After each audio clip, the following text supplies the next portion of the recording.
एक छोटे से गांव में एक गरीब परिवार रहता था। उस परिवार में किशन और उसकी पत्नी रमा अपने बेटे सागर के साथ रहते थे। उसी गांव में एक कबूतर भी रहता था और उसका नाम था रामू। वो किस्मत का बहुत धनी था। जहां भी जाता बस बरकत ही बरकत होती थी। एक दिन रामू उड़ते उड़ते किशन के घर में गया। रामू बोलता है, अरे वाह, लगता है आज बहुत अच्छा खाना मिलेगा। मैं तो पेट भर के खाऊंगा। रामू पास में रखी कटोरी में बाजरा देखता है। अरे वाह, ये तो बाजरा है। ये तो मुझे बहुत पसंद है। आज तो मैं पेट भर के खाऊंगा। रामू बाजरा खाने ही लगता है कि तभी वहां पे रमा आ जाती है और वो रामू को बाजरा खाते हुए देखती है और बहुत गुस्सा हो जाती है और वहां से उसे भगा देती है। भाग यहाँ से, पता नहीं कहाँ कहाँ से आ जाते हैं। मैं तो इनसे बहुत परेशान हो गई हूँ। रमा के भगाने के बाद रामू चुपचाप एक कोने में रहने लगता है। धीरे धीरे उस परिवार की बरकत होने लगती है। एक दिन किशन और उसकी पत्नी रमा कुछ बातें कर रहे थे। आजकल हमारी बहुत बरकत हो रही है और काम भी अच्छा चल रहा है। सच कहा, बस भगवान हम पर ऐसे ही मेहरबान रहे। पापा, मुझे एक नई साइकिल लेके दो ना। मेरे सभी दोस्तों के पास नई साइकिल है।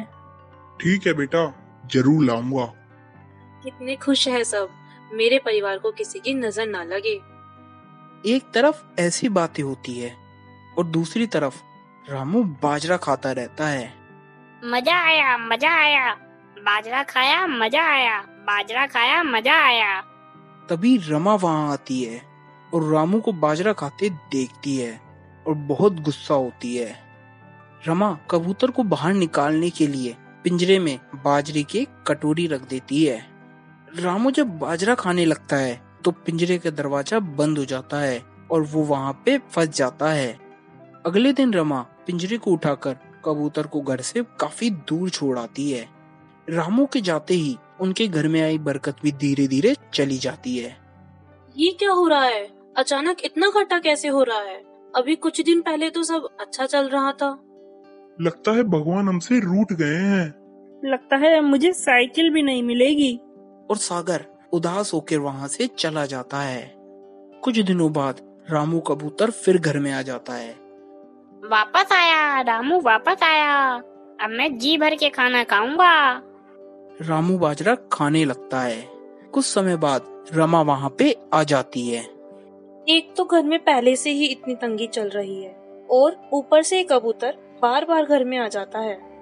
रमा कबूतर को वहां से भगा देती है और रामू उड़कर एक कोने में छिप जाता है। कुछ दिनों बाद धीरे धीरे उस घर की तरक्की वापस आने लगती है।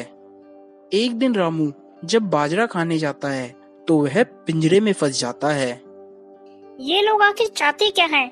एक कबूतर को शांति से खाना भी नहीं खाने देते। मैं कौन सा चोरी करने आया हूँ यहाँ पे? बस खाना ही तो खा रहा हूँ। अगले दिन किशन उस कबूतर को बाहर छोड़ देता है।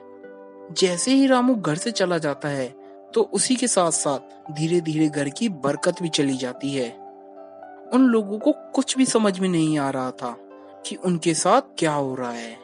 रामू कबूतर जब भी घर में आता है तो बरकत आती है और रामू कबूतर जैसे ही घर से चला जाता है तो साथ साथ बरकत भी चली जाती है।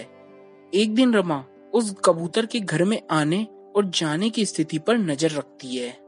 जब भी ये कबूतर घर में आता है तो बरकत आती है और जब ये घर से जाता है तो बरकत भी चली जाती है। कहीं ये जादुई कबूतर तो नहीं? अगली बार जब ये कबूतर आएगा तो मैं इसे कहीं नहीं जाने दूंगी। किशन और उसका परिवार कबूतर का बहुत इंतजार करता है पर वो कबूतर वहां पर वापस कभी भी नहीं आता और वो सभी लोग उसके इंतजार में बस पछताते रहते हैं। तो दोस्तों, इस कहानी से हमें क्या शिक्षा मिलती है? हमें कुछ चीजों की अहमियत तब पता चलती है जब हम उन्हें खो देते हैं।